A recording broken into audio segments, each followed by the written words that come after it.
हाय दोस्तों, मैं हूं आपका फ्रेंड नमीश निगोतिया एडवोकेट और आप देख रहे हैं मेरा YouTube channel legal advice for everyone. दोस्तों, हमने अपने पिछले वीडियो में द कंज्यूमर प्रोटेक्शन एक्ट 2019 जो कि 20 जुलाई 2020 से पूरे भारतवर्ष में लागू हो चुका है के चैप्टर 1, 2 और 3 के रेलेवेंट प्रोविजंस की स्टडी करी। आज हम द कंज्यूमर प्रोटेक्शन एक्ट 2019 के चैप्टर 4 और 5 के रेलेवेंट प्रोविजंस की स्टडी 1 बाय 1 करेंगे।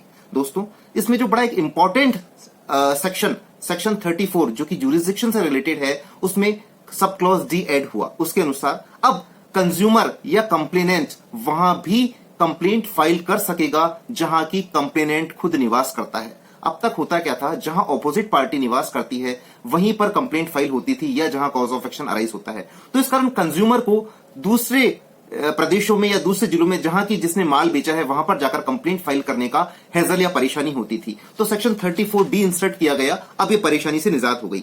अब है सेक्शन 38(2). इसमें महत्वपूर्ण है कि ऑपोजिट पार्टी 30 डेज में रिप्लाई फाइल करेगी और उसको फर्दर 15 डेज का टाइम दिया जा सकेगा। सेक्शन 38 का सब सेक्शन 12 बड़ा इंपॉर्टेंट है।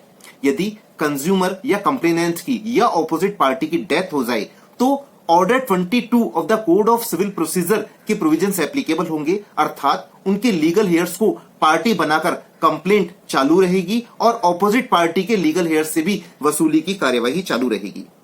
Section 39 of the consumer protection act 2019, इसमें कहा गया कि कंज्यूमर कोर्ट्स मिनिमम 25% अवार्ड की राशि का अवार्ड क्लेम करेंगे। अब सेक्शन 40, सेक्शन 50 और सेक्शन 60, इसमें पहली बार कंज्यूमर कोर्ट्स को रिव्यू की पावर्स दी गई।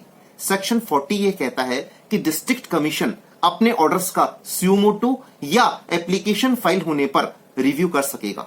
सेक्शन 50 यह कहता है कि स्टेट कमीशन अपने ऑर्डर्स का 30 डेज में स्यूमोटो या एप्लीकेशन फाइल होने पर रिव्यू कर सकेगा। सेक्शन 60 ये कहता है कि नेशनल कमीशन अपने ऑर्डर्स का विद इन 30 डेज स्यूमोटो या एप्लीकेशन आइदर पार्टी के द्वारा फाइल होने पर रिव्यू कर सकेगा। अब सेक्शन 41, सेक्शन 51 और सेक्शन 67 अपील्स के प्रोविजंस के बारे में बताते हैं।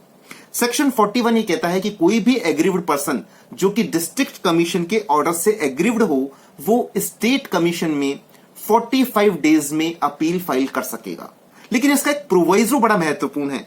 वो ये कहता है कि अपील तभी एंटरटेन होगी जबकि अवार्ड राशि का 50% जमा कराना होगा एग्रीव्ड पार्टी को। इसी तरह सेक्शन 51 ये कहता है कि कोई भी एग्रीव्ड पर्सन स्टेट कमीशन के ऑर्डर की अपील नेशनल कमीशन में कर सकेगा, पर वहां पीरियड ऑफ लिमिटेशन 30 डेज ही दिया गया है।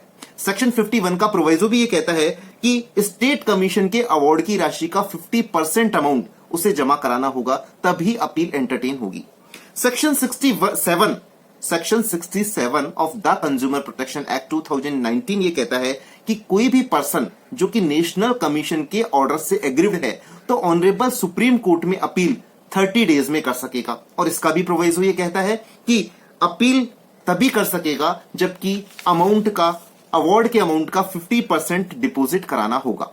अब यदि हम बात करें ओरिजिनल कंप्लेंट फाइल करने की लिमिटेशन क्या है, तो section 69 of the consumer protection act 2019 ये कहता है कि कोई भी एग्रीव्ड पर्सन डिस्ट्रिक्ट कमीशन में, स्टेट कमीशन में या नेशनल कमीशन में कॉज ऑफ एक्शन अराइज होने के 2 साल के अंदर अंदर अपनी कंप्लेंट को फाइल कर सकेगा।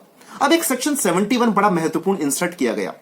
दोस्तों, सेक्शन 71 के अनुसार कोई भी ऑर्डर जो डिस्ट्रिक्ट कमीशन ने, स्टेट कमीशन ने या नेशनल कमीशन ने पास किया हो, वो एनफोर्स उसी प्रकार किया जाएगा जैसे सिविल कोर्ट की डिग्री का एग्जीक्यूशन किया जाता है।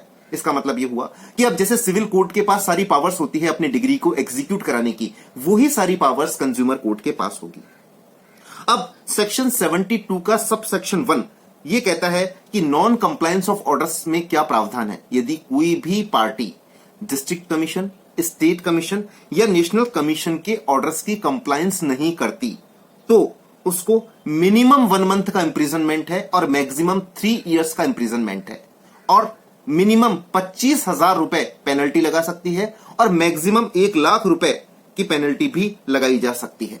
तो इस प्रकार से ये जो बड़े drastic changes consumer protection act में किए गए हैं। Thank you friends.